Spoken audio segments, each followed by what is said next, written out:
Now the next step of the cylindrical coordinate system. As I told you, the differential lengths are there. Now, when differential lengths will be there, and the previous Cartesian coordinate system, you have seen the three planes will be there: the XY plane, the XY plane floor, XZ plane, that is the left wall, and the YZ plane, which is the blackboard of that particular wall.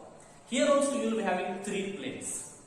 One is the when I take this particular plane, this is a cylinder, this area, the circular area. This plane is called as that plane where rho is a constant. Understand? Here the radius is same. Just throughout the radius, any particular point in the total, when you see this way, the radius will be same. This particular plane you can see the radius is same. So rho is constant. Here the height varies. This can be over here, or this plane can be over here or here. The height will vary, and the angle, any particular place from here the angle will be different. When you take the z-axis, when you take the x-axis, here the angle will be different. Angle, let's say, angle is 30 degree, 40 degree, 45 degree. The angle all will vary. But the radius remains same. Next is a particular plane where phi is constant. Let's say again the x-axis is there. Let's say the point is somewhere over here. So you draw a straight line from that particular point and you keep a plane over here.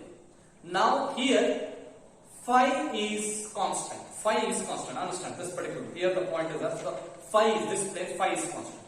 The radius will vary. The height will vary. But phi angle remains same. Anywhere phi remains same. Phi actually remains same. So next one, phi is the constant. Next is this particular. Here z is constant. If I keep it over here, let's say the floor is at z is equal to 0. This is, let us say, it is at a height of let's say 4 feet, or let's say 1 meter. Let's say 1 meter height is that. So 1 meter height is that means z is constant. The radius varies. When you keep this particular place here, the radius all varies. Angle also varies. You can keep anywhere over here. The angle varies. You can see height remains same. Angle varies. Next one is the z is constant. So the three planes. First plane is this plane. Here, this what we talk about, this plane. Here rho is constant. Height will vary, angle, any particular place, angle will vary, phi will vary. Next is, when I take over here, let's take a point somewhere over here, draw straight line to the origin, keep the plane over here. So the phi angle will vary, phi angle will remain constant. The radius will be varying, height will be varying, z will be varying. Next, when we talk about this particular plane, here height is constant, means the z is constant. So when I take the same plane and keep over here, now the phi angle will change. Phi angle anywhere, total you can change it.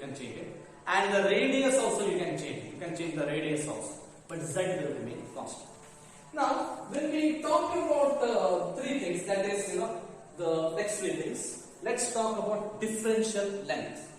Differential vector length. Differential vector length d vector L is equal to d rho base vector a rho plus rho d phi base vector phi plus dz base vector z. Again, let me tell you, as Cartesian coordinate systems have three base vectors: base vector x, base vector y, and base vector z. Similarly, cylindrical coordinate systems also have three base vectors: base vector rho, base vector phi, and base vector z. So differential length into the direction, differential length which is a scalar into direction, differential length which is a scalar into the direction gives differential vector length.